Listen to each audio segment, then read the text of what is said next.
Setiap tahun, pemerintah Amerika Serikat selalu mengelola anggaran yang besar, baik itu membiayai militer, layanan publik, subsidi, hingga pembayaran hutang. Tapi di balik sistem yang terlihat berjalan normal, ada satu mekanisme yang secara rutin menciptakan ketegangan fiskal yang disebut sebagai debt ceiling. Debt ceiling ini adalah batas legal jumlah total utang yang boleh diterbitkan oleh pemerintah federal. Begitu angka hutang mendekati batas itu, Departemen Keuangan tidak bisa lagi menerbitkan obligasi baru, kecuali Kongres memberi izin. Isunya teknis, tapi dampaknya luas. Keterlambatan dalam menaikkan debt ceiling bisa memicu penutupan layanan pemerintah, ketidakpastian market, hingga potensi gagal bayar. Meskipun secara ekonomi, Amerika masih sangat mampu untuk membayar. Di video ini, kita akan bahas asal-usulnya debt ceiling, mulai dari logika di balik sistemnya, dan juga kenapa justru mekanisme ini yang awalnya dirancang untuk memberi fleksibilitas fiskal, sekarang sering menjadi sumber masalah dalam pengambilan keputusan di pemerintahan. Jadi kalau kalian mau belajar, pastikan kalian tonton sampai habis. Pertama, sejarah dan fungsi debt ceiling. Debt ceiling itu pertama kali diperkenalkan pada tahun 1917 lewat Second Liberty Bond Act. Saat itu tujuannya bukan untuk membatasi pengeluaran negara, tapi justru sebaliknya, memberi fleksibilitas kepada Departemen Keuangan dalam menerbitkan hutang tanpa harus meminta persetujuan Kongres untuk setiap penerbitan obligasinya. Sebelumnya, semua keputusan penerbitan hutang harus disetujui satu persatu oleh legislatif. Hal ini memperlambat proses, terutama saat Amerika memasuki Perang Dunia I dan butuh pendanaan cepat. Jadi debt ceiling ini dibuat agar eksekutif punya ruang gerak, tapi tetap dalam batas yang bisa diawasi oleh Kongres. Namun seiring berjalannya waktu, fungsi pengawasan ini berubah arah. Alih-alih menjadi kontrol administratif, debt ceiling berkembang jadi alat politik. Setiap kali batas hutang sudah mendekati limit, Kongres harus mengambil keputusan seperti menaikkan, menangguhkan, atau membiarkan sistem berhenti. Dan sejak tahun 1960, keputusan untuk menaikkan debt ceiling sudah diambil lebih dari 70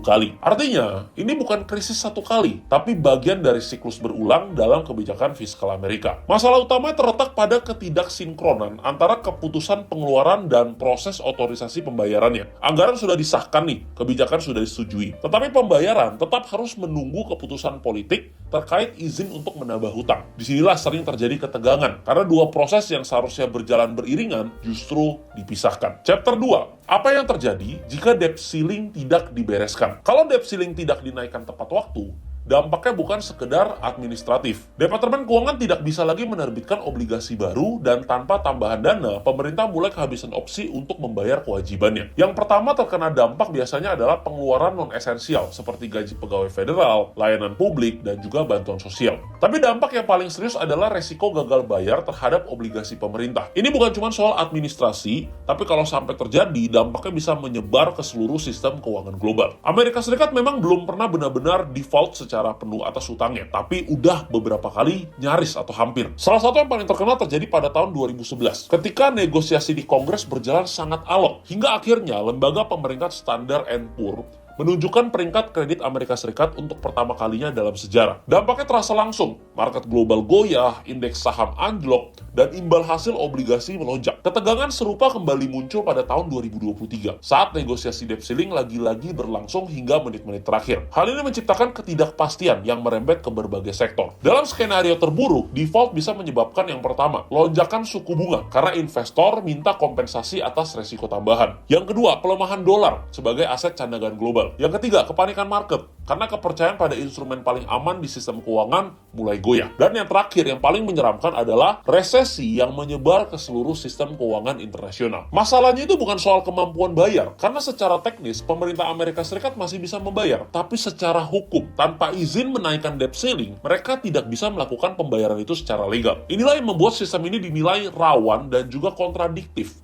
Utangnya sah, anggarannya sudah disetujui, tapi tetap beresiko gagal bayar. Chapter selanjutnya, kenapa debt ceiling dianggap bermasalah? Secara prinsip, debt ceiling ini dimaksudkan sebagai alat pengawasan fiskal. Tapi dalam prakteknya, sistem ini sering justru menciptakan ketidakpastian tambahan tanpa memberi manfaat fiskal yang nyata. Masalah utamanya pada struktur anggaran dan kewenangan fiskal yang terpisah. Kongres menyetujui anggaran seperti belanja, subsidi, kontrak militer, dan sebagainya. Lalu setelah itu, masih harus menyetujui izin untuk membayar pengeluaran yang mereka sendiri setujui sebelumnya. Secara logika, ini sangat tidak efisien, karena debat politik bukan terjadi saat anggaran dibahas, tapi saat tagihannya datang. Bila dianalogikan, negara sudah makan di restoran mewah, tapi baru berdebat soal siapa yang boleh bayar begitu notanya disodorkan nih. Harusnya kan sebelum makan. Karena hal ini, akibatnya debt ceiling ini jadi alat politik. Partai oposisi bisa menahan persetujuan sebagai strategi untuk menekan kebijakan fiskal pemerintah yang sedang berkuasa. Ini bisa dilakukan tanpa secara langsung menolak anggaran, cukup dengan menahan izin menerbitkan hutang. Dari sisi pasar atau market secara global, ini menciptakan noise yang cukup berulang. Setiap kali mendekati tenggat waktu, market obligasi ini jadi nggak tenang, biaya pinjaman bisa naik, dan investor mulai berspekulasi apakah Kongres akan mencapai kesepakatan tepat waktu atau enggak. Banyak sekali ekonom dan mantan pejabat Departemen Keuangan menyebut sistem ini sebagai disfungsi fiskal yang disengaja. Tujuannya tidak lagi untuk mengatur hutang secara realistis, tapi jadi titik tekan politik yang bisa dipakai kapanpun ketika diperlukan. Chapter selanjutnya,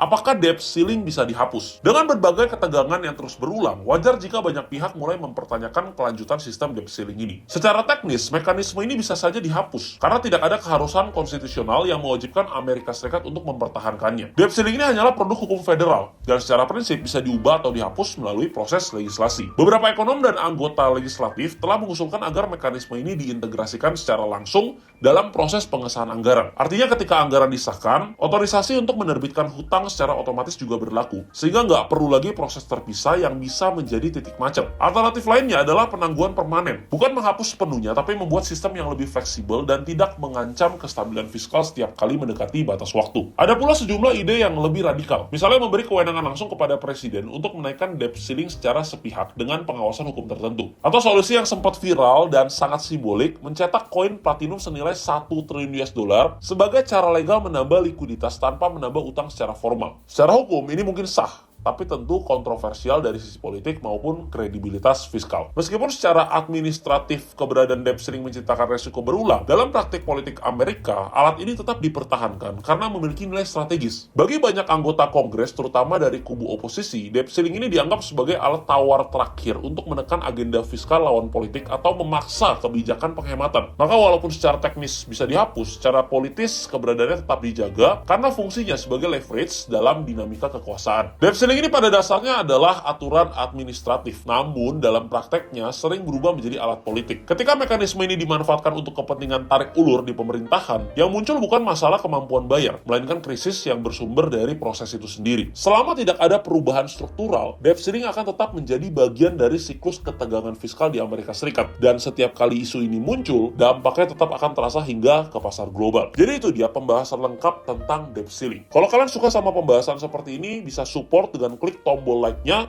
dan juga subscribe karena sekarang sudah waktunya belajar bersama trader disiplin. Oh ya, untuk kamu yang mau belajar kripto dari nol serta join ke private group trading kripto secara gratis tanpa bayar apapun, kamu bisa langsung cek untuk link Telegramnya sudah saya taruh di deskripsi. Sampai jumpa dan jangan lupa jadi trader disiplin.